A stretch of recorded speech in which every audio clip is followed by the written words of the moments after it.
Napa know-how. A Napa guy knows more isn't always better, unless we're talking about full-size vans. These beasts do more than get you from A to B. They have so much space a man can live in it. With shag carpeting, waterbed, and a sweet lava lamp, these mobile abodes have all the comforts of home.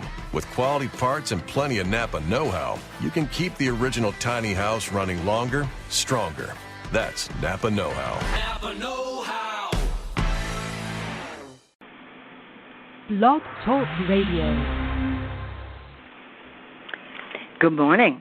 This is your host, Llorraine Neithardt, and you have reached Venus Unplugged. This is the place where all things Venusian are discussed, explored, discovered, whether it's her planetary influence, whether it's relationships, and certainly myth and dream, and all these esoteric hidden meanings behind it all and within it all. So we have, for the last couple of weeks, been exploring the myth of Inanna, the Sumerian goddess. Before there was a patriarch, there was Inanna. And matriarch, patriarch, these are natural evolutions in the development of humanity.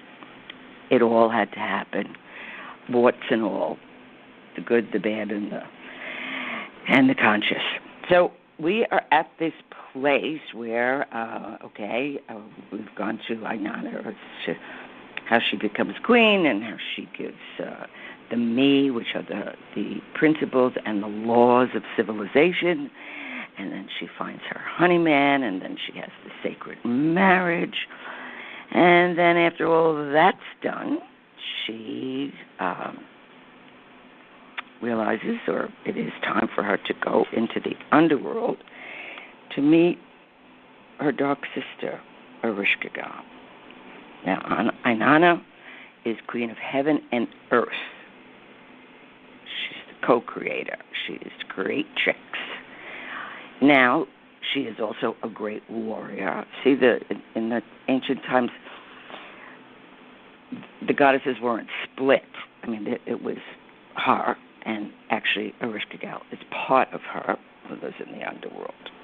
So, as we evolved, many of these principles were split in different ways, in different names. So we are just dealing with the great one, the great Inanna. And so after she has whooping it up with her honeyman lover, and then she listens. And from the great above, she opens her ear to the great below. And from the great above, the goddess opened her ear to the great below. And from the great above, Inanna opened her ear to the great below. Once again, we say something 3 times. When the thing is 3 times, it's got some magic in it. On a very superficial level, it's like conscious, unconscious, and superconscious. So we're addressing, because that's what it's about. It's about addressing. And when you really work towards realizing the depth of these ancient myths. And they're very much alive and living and kicking and are certainly part of the collective unconscious, which is really running the show, operating. So she realizes she's got to go. So she abandons heaven and earth to descend into the underworld. The holy priestess of heaven abandoned her 7 temples and her 7 cities. 7, is always a sacred number. And if you look at it in terms of sacred geometry, it's a square, and a triangle is in the middle of the square. 4 sides, 3 sides, 7. So when you see that in alchemy, or you see that, in various esoteric books, that's what it's referring to. The principle of Venus, or Inanna, because she is. She's a totally Venusian, but she's much more assertive and proactive than Aphrodite. So she abandons that, and Ainana gathered together the me. Now remember, the me is that's like the 10 Commandments of civilization, but different. And she advises her trusted servant that she tells us she's descending, and if I don't return, go to the air god and let's broker a release. So she knows, as we all know, when we're making a descent, I wonder if I'm going to come back from this. Now, we intuitively know we never come back the same. Never. In any great rite of passage. And if you do come back the same, then you didn't have the rite of passage. You just held your breath and wouldn't change and wouldn't let something happen. So she gets to the underworld and she commands. Now, she's the big kahuna here. She, commands to open up the door. And the gatekeeper, he goes back to Ainana, to Ereshkigal, and he says, my queen, I love this image, my queen, a young woman, as tall as heaven, as wide as the earth, as strong as the foundations of the city world, waits outside the palace gates. She carries the me. She says she has come to witness the funeral rites. Now, Ereshkigal's husband has died, the bull of heaven. So she's not exactly received warmly. These are two different worlds. Now, when people are talking about light is the space between heaven and earth. That's what that is. Because the primordial times, they were just all together. So, when Ainana enters the first gate, the crown and the scepter were removed from her head. And Ainana asked, what's this? She was told, quiet, Ainana. The ways of the underworld are perfect. They may not be questioned. And that's true across the board. The ways of psyche are perfect. And below the psyche is the collective unconscious, and perfect just means all our parts. Doesn't mean all light and goodness. It's a misunderstanding of the word. Shadow and light is perfect. And there's a beautiful image in the Kabbalah about the crown, and that is said that every day, a crown is made from all the people in the world who are, there's always somebody praying for somebody. Hopefully, there's got to be somebody, right? And so all the people who are praying and meditating and doing all this kind of stuff, right? This is a great poetic teaching, and it's about how that when the prayers in each day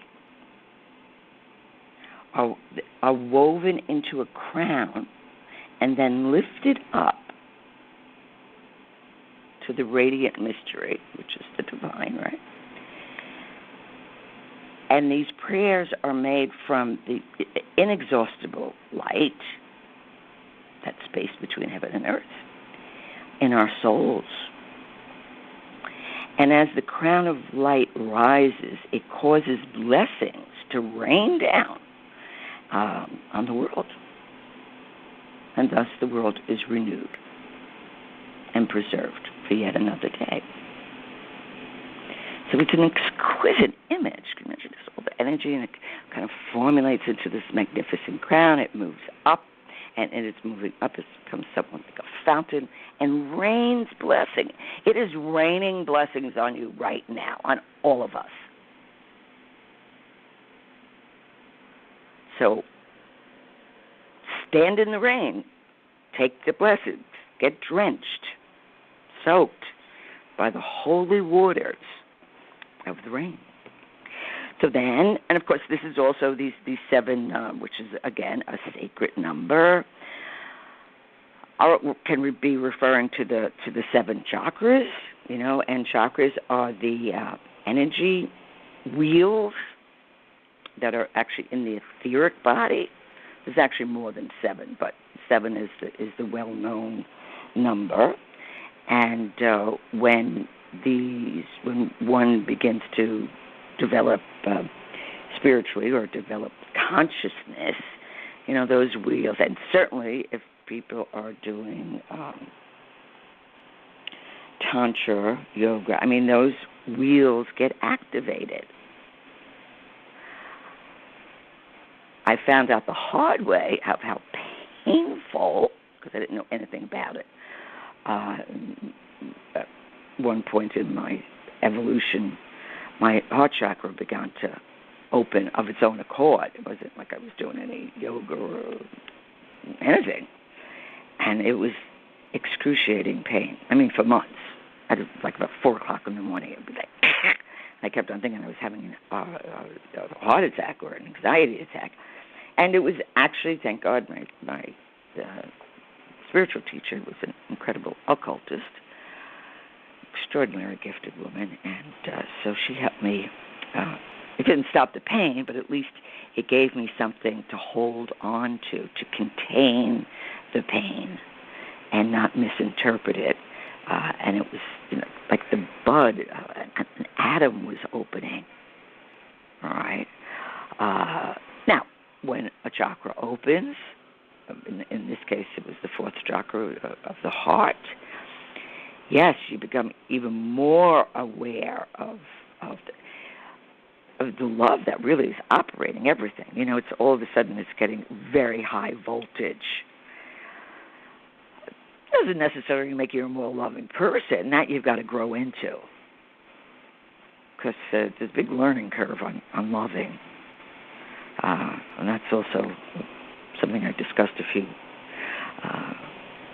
shows back, was, forget the list of what you want in the love. Find somebody who knows how to love. And you've got a really good option of finding love and experiencing love. So we will go back here. So when Ainara enters the 2nd gate, her lapis beads were removed from her neck. Okay, that's the throat chakra. That's the power chakra. That's the voice. So very often when people can't speak up for themselves, that chakra, that energy wheel is closed down. Now, if they all close down, you're dead. So that's a different show. We're going to talk about that one. But when and lapis, and that's why it can take years to work with and study a myth, right? So lapis lazuli, that is known as it's a protective stone. It is a stone that helps facilitate psychic ability, all right? And it's ancient, and so if one wears a lapis, close to your throat, or actually wherever you have it, use it for, it is a protection. That's how jewelry really began. It wasn't about adornment. It was about protection. The jewelry was talismans made at special hours in certain moments, in certain ways. It was a great occult science of creating talismans. You just don't zip up a talisman or Google one. You really need to sit with that energy at the right moment, right second, all of that. Okay, and so the lapis lazuli, it's like divine favor.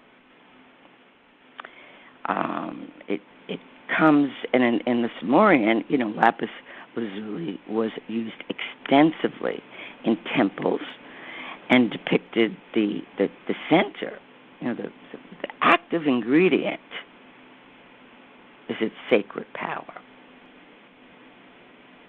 Now, where did that come from? All right. This whole, why are some stones so precious? And, well, each stone can be used for something because they have powers. Now, the ancients believed that lapis, or these stones, came from meteorites. It's kind of interesting, right? And therefore, they held a sacred force within them. And there's a lot of, you can read The Magic of Jewels and Charms by Frederick Kunz, Kunz. It's very interesting stuff, especially for jewelry makers, or, you know, if you're getting into talismans, or you want to wear, use different stones for protective reasonings, okay? So that's where that came from, that these stones came from meteorites, okay? And like the Babylonian, which is Babylonian and is all part of Inanna, right? And the royal astrologers taught that the mere fact of the passage of a meteorite across the heavens, whether its course was from the east to the west or from north to south, was a good omen. And it was portending victory and successful issues of the royal projects. And so that's what they would also be looking for, when to go to war, when to stop the war, when to, you know, it wasn't necessarily when you won. It was like you knew, you know, you had X amount of times to be playing out this stuff, and then the heavens were changing, and, you know, got to look at something else. So these, I mean, it seems curious to us, but that these stones are actually like the transformations. The stones, the energy in the stones would be transformation of stars into various animals and metals and stones. And they would be observed in the heaven, and wherever the meteorite landed or wherever they calculated it, that was like it's kind of an amazing image, though, right? I mean, it could be. I mean, maybe that's why we have sacred sites and certain little streams and lakes and waters and trees, and you know these were like blessings. And from the heavens, kind of activations.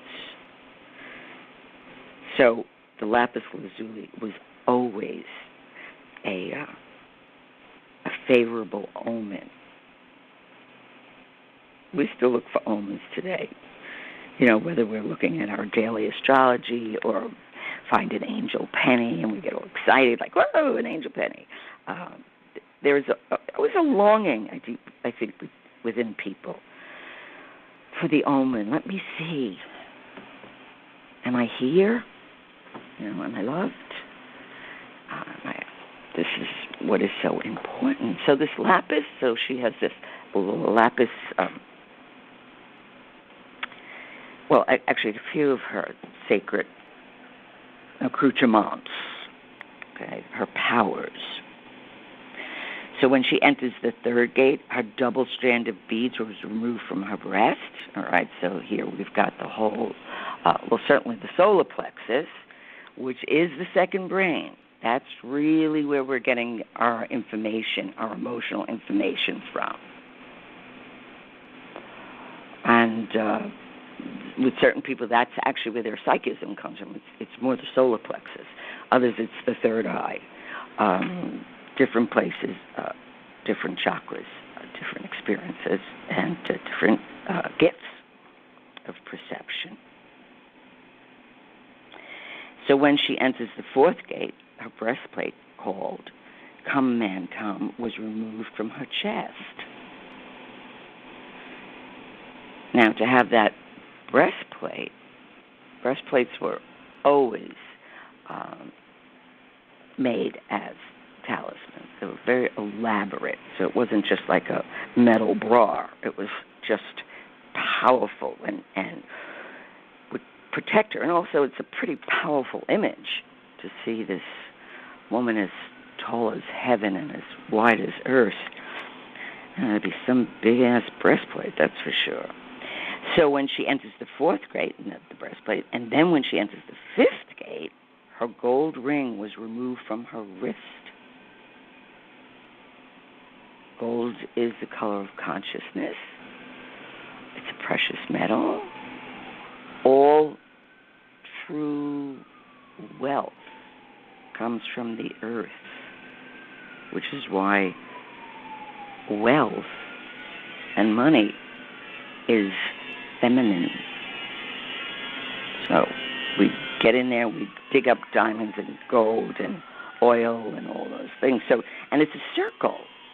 Again, circle is infinity, without beginning, without end. She has them on her wrists, like bracelets. Or when you, I don't know if you know the little evil eye bracelets. They're quite beautiful. They're an incredible color blue, and they've got a little black eye, and that's to protect against the evil eye. And when you have a bracelet like that and one of the stones falls out, that means somebody was putting the evil eye on you. And the stone took it and absorbed, which is what they have the power to do. They can absorb. Certain stones can absorb negativity, and others will protect and have other gifts. So when she enters the sixth gate, her lapis measuring rod and line were removed from her hand. So that's her scepter. So that's like an antenna. You know, when you see the magicians, like, they're putting up their rod. I remember in the Bible, this Moses with the rod, he turned to a serpent.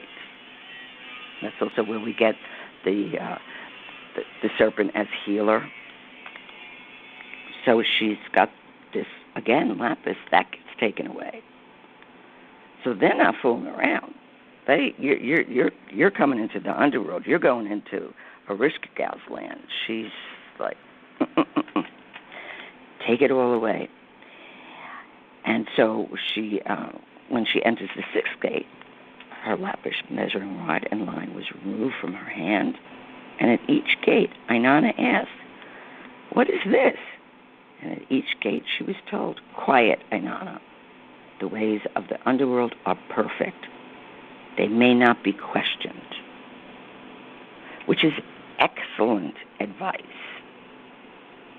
when you're going through an initiation or a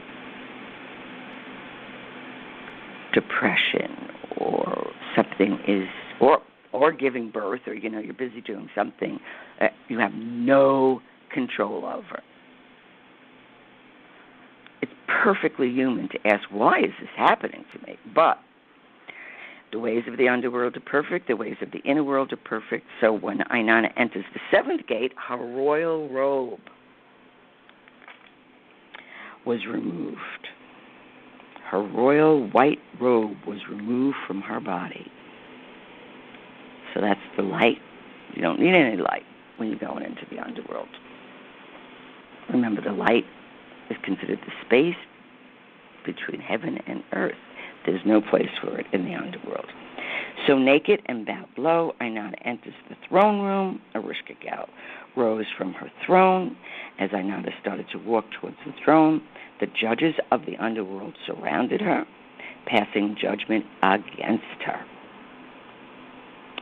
Then Arishka Gal fastened on Inanna the eye of death. So that starts to give you an idea of Arishka Gal's powers. She takes away life. Now, because there's another kind of life in the underworld, not the life that we know, but she can take that away, even from a goddess. She can take that away. And any time, and that's a very interesting image with the eye of death, because any time you've gone through a great grief or a great loss, whether it is a death or a divorce or a change or a tragedy, a mishap, if you're growing, if you're observing this, you're going to come out differently. So the eyes of death, you know, it's like no frills, man. No pity, no sentimentality. which is what most people consider feeling. Like, no, that's sentimentality. That's not really real feeling. If you would, it can be a nice feeling, but it doesn't have any power in it. So she puts this eye of death, and she spoke against her and the word of wrath, and she uttered against her the cry of guilt, and she struck her, and Ainana was turned into a corpse, a piece of rotting meat, and was hung from a hook on the wall. Now, Ainana suspected this might be happening. So what happens? So what's that look like for us, for as human beings when we meet our sister, our inner dark sister, Erishka Gal? She leaves us hanging there. We don't have any answers. We don't have any powers. We're just rotting. Of course, we get terrified, like, what's happening to me? But this is part of, the magic of transformation. Just hang there. Just rot. So when you tell people to go to hell, this is what you tell them to do. You want people to go to hell. It's like what you're really, I guess it could really be looked at as a blessing. You're really saying, go into the underworld. Go through a transformation. Grow up. Get rid of your bullshit. Go hang on a hook for 3 days. Reality is when it happens to you. Unless somebody has an experience, it's just blah, blah. Just words. So the chakras, so this is about the 7 chakras, and each one of them is closed down, and the magical instrument that was protecting the chakras, right? Chakras are ruled by Neptune, and Neptune is the god of illusion and delusion. It's the god of the sea, but it's also, when we're in a Neptunian state, it can be very mystical. Or it could be like a drug addict, which is another kind of mystical. They're always fascinates me that the language of addiction is very similar to the language of spirituality. I want to get up, I want to be high, I want to, all this stuff. So here we have it. We have this Ainana, who is definitely knows she has to do this. Now, if you remember from previous episodes, before she went into the underworld, she said, if I'm not back in 3 days, come and get me.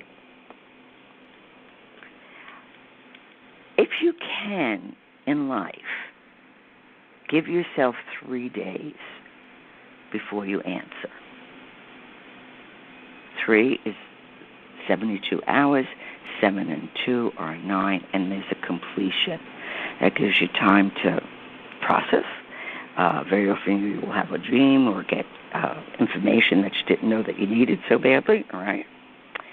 And so, once again, when you read these, there's all this, it's code.